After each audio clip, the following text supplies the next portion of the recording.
গণতান্ত্রিক যুদ্ধ শেষ হলেও ঐক্যের যুদ্ধে ব্যর্থতা রয়েছে।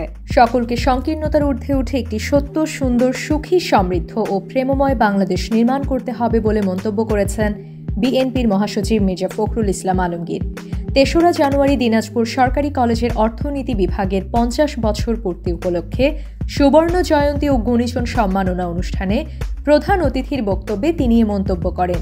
গণতান্ত্রিক যুদ্ধে ছিলাম, আজকে সেই গণতান্ত্রিক যুদ্ধ শেষ হয়েছে, কিন্তু এখন পর্যন্ত আমরা সেই ঐক্যের যে যুদ্ধ, সকলে মিলে একসাথে দেশটাকে যে গঠন করব, তাকে নির্মাণ করব, তাকে একটা পথরেখা দেখাবো, আজকে এই বয়সে এসে আমার কাছে মনে হয় এই জায়গায় আমাদের ব্যর্থতা আছে। আওয়ামী লীগ নির্বাচনে বিশ্বাস করে না, তাই তাদের কপালে নির্বাচন নেই বলে মন্তব্য করেছেন জামায়াতে ইসলামীর আমির ডাক্তার শফিকুর রহমানও। ৩রা জানুয়ারি নাটোরে জেলা জামায়াতের কর্মী সম্মেলনে প্রধান অতিথির বক্তব্যে তিনি বলেন, আর জুলুম নয়, আমানতের খেয়ানত নয়, বিভেদ নয়, ইনসাফের বাংলাদেশ গড়তে ঐক্য চায় জামায়াত। দফায় দফায় ক্ষমতায় যারা এসেছেন, জনগণের আমানতের খেয়ানত তারা করেছে। এই আমানতের মর্যাদা তারা রক্ষা করেননি। সেবকের কথা বলে ক্ষমতায় এসে তারা মালিক হয়ে বসেছিলেন।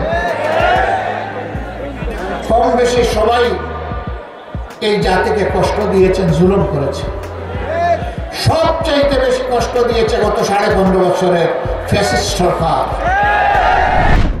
নগরের প্রথম এলিভেটেড এক্সপ্রেসওয়ে থেকে টোল আদায় শুরু করেছে চট্টগ্রাম উন্নয়ন কর্তৃপক্ষ। ৩রা জানুয়ারি সকাল 10টায় এক্সপ্রেসওয়ের পতেঙ্গা প্রান্ত থেকে আনুষ্ঠানিকভাবে টোল আদায়ের কার্যক্রম উদ্বোধন করেছেন গৃহায়ন ও গণপূর্ত উপদেষ্টা আদিলুর রহমান খান। এলিভেটেড এক্সপ্রেসওয়ে থেকে সাবেক মেয়র এবিএম মহিউদ্দিন চৌধুরীর নাম বাদ দিয়ে কোটা সংস্কারের দাবিতে আন্দোলনে চট্টগ্রামে প্রথম শহীদ ওয়াসিম আকরামের নামে নামকরণ করা হয়েছে। এই এলিভেটেড এক্সপ্রেসওয়েতে 10 ধরনের গাড়ি চলাচল করতে পারবে, তবে মোটরসাইকেল ও ট্রেলার চলাচলে নিষেধাজ্ঞা রয়েছে। কনকনে তীব্র শীতে তাপমাত্রা কমে 8.3 ডিগ্রি সেলসিয়াসে নেমে গেছে।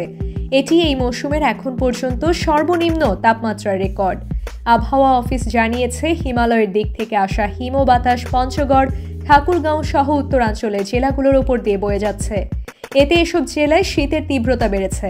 এমন কুয়াশা আরও 2-3 দিন থাকবে বলে জানিয়েছে আবহাওয়া অফিস।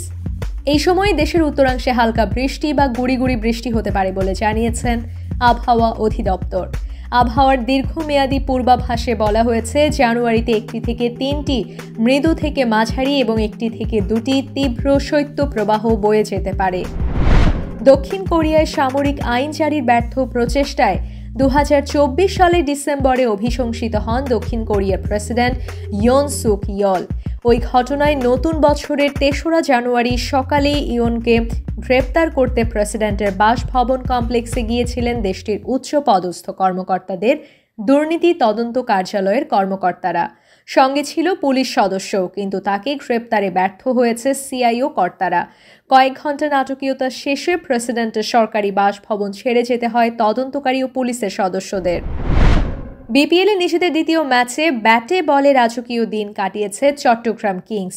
ব্যাটার বোলারদের সমন্বিত পারফরম্যান্সে 105 রানের বড় জয় তুলে নিয়েছে চট্টগ্রাম কিংস।